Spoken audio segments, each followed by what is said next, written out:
mercy on me! You're gonna have to. That is how the lepers approached Jesus. They didn't say, "Oh, could you please have mercy on me?" These people feared this horrendous disease that is a scourge to mankind. Even today, leprosy is found throughout the world, and predominantly it's incurable. And because at that time it was very, very easy to catch, they were not allowed in the cities, and they were allowed just to stay in small groups. That's why there were about 10 guys, probably, that stayed together outside the city, and they knew who Jesus was, however.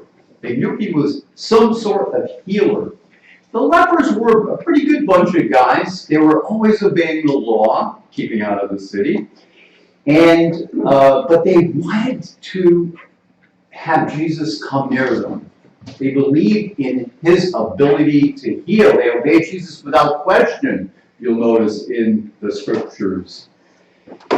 In Leviticus 13, which is a book of the law, if you go to small groups on Thursdays, you would know that, and it explains how under Mosaic law that lepers are to be treated. They're to be treated as kind of outcasts. And if you are healed of leprosy, you have to go to one of the priests who also lived in villages together. So these men, these lepers, were very respectful toward Jesus, respectful toward the apostles and the disciples who followed them. And one thing, even though that they were good guys, one thing they were not good at is being thankful. You'll see that. Only one of the men returned after he was healed. The other 9, the gospel doesn't tell us, but they definitely didn't go back to thank Jesus for that healing. Do you think that it was easy for this one Samaritan to be the only one to return to Jesus? Was it easy for him to do? Probably not. He wanted to be declared clean by the priests so he could return, I'm sure, to his family, to his job, to his social place in society. But without that clean bill of health by the priest, he could not. But he did go back to Jesus and thank him. When Jesus and his band of disciples drew near, the lepers immediately recognized him and called him by name. They address him as Master, which can be translated as teacher as well. They knew there was something special about Jesus. They heard wind of this. The lepers, you'll see, ask for pity. They don't ask for healing. As I hollered at the beginning, have mercy on me. They're asking for something other than healing. They want some sort of pity. Maybe they want some food, because that's what people would do. They would leave food outside of the city for them. They wanted pity, though, from Jesus, not a healing. The phrase, have pity on me, that I follow, translates from the Greek eleo, to be greatly concerned about someone that needs compassion. They don't ask for healing, but for pity, and this is key. But they know Jesus' reputation and his reputation for compassion for anyone who needs him. Jesus doesn't say that they are healed. Read the gospel again. He doesn't say that they are healed, but certainly implies it.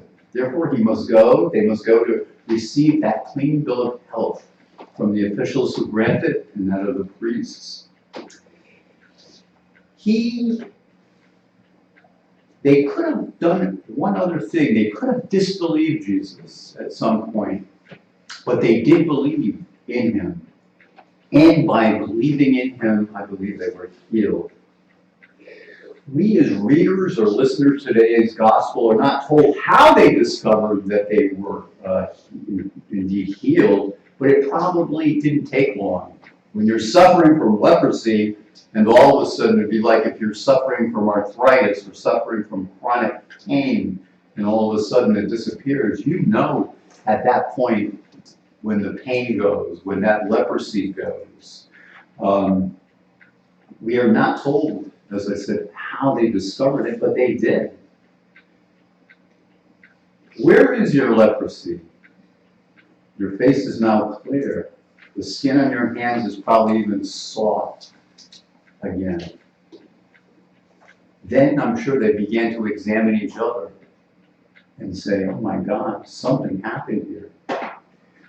But only one of them came back, praising God in a loud voice, throwing himself at Jesus' feet and thanking him. And he was a Samaritan. And as we know, the Jews and the Samaritans did not get along all that well. It's almost like being a Jew and a Palestinian. Even today, 2,000 years later, they don't enjoy each other's company. But an interesting thing to note is these lepers who were living together, these 10 guys, were probably Jews and Samaritans. Their disease brought them together. And they realized that in order to survive as being unclean, they would have to band together. They learned something about accepting each other, even though they were a Samaritan and a Jew. They knew that a Jew needed love like a Samaritan, and a Samaritan needed love like a Jew. Everyone is the same. There are not two people on the earth who don't need God's love, God's healing, and that's sometimes what happens. I think probably many years ago at 9/11, people dropped being Republican or Democrat. They just were Americans, just Americans, because we were under siege together. And these lepers were under siege day in and day out. They didn't know if they even get food or be fed. So they banded together, like we did at 9/11, and claimed to be true patriots, true Americans.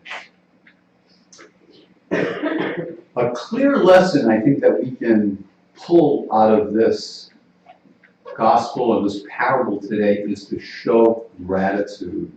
To show gratitude. Sometimes, life throws us a lot of things that we don't want. Old age, sickness, death. Bad things do happen to us. There's no way to get around it. But what do we do when we're faced, as the lepers were, with something that is like threatening? How do we deal with it? Do we deal with it in gratitude? I know I have a hard time when something bad happens, to be grateful. Oh my God, that's the last thing I want to feel is grateful. That's the last thing I want to express when something really bad, especially when somebody passes, something bad happens. You don't really feel like being all that thankful. But it probably at that time, more than any other, we have to thank God for our lives and for the blessings that He has given each one of us. So a clear lesson to draw from today's gospel is to show gratitude. To show that gratitude of that thankful leper. Jesus is clearly a little bit irritated at the unthankfulness of the other 9 lepers who didn't return. In life, we have a chance to be that one guy who returns, or the other 9 who skedaddle. They take their healing and they go off with it. We have that choice to either thank God for the blessings in our life, for the people in our life, or not. To be thankful is sometimes difficult, as I said. To be thankful under pressure is really difficult. But we are called to be thankful, and we are called to be faithful. And I think those things line up. If you're faithful, you're thankful. And if you're thankful, you're usually pretty faithful. Thankfulness, though, is sometimes time-consuming. Sometimes it requires going out of our way, delaying sometimes even urgent appointments to say thank you. A life of thanksgiving is a life of prayer, and a life of prayer is a life of thanksgiving. You can't separate the two of them. Gratitude is probably the most important component of our salvation.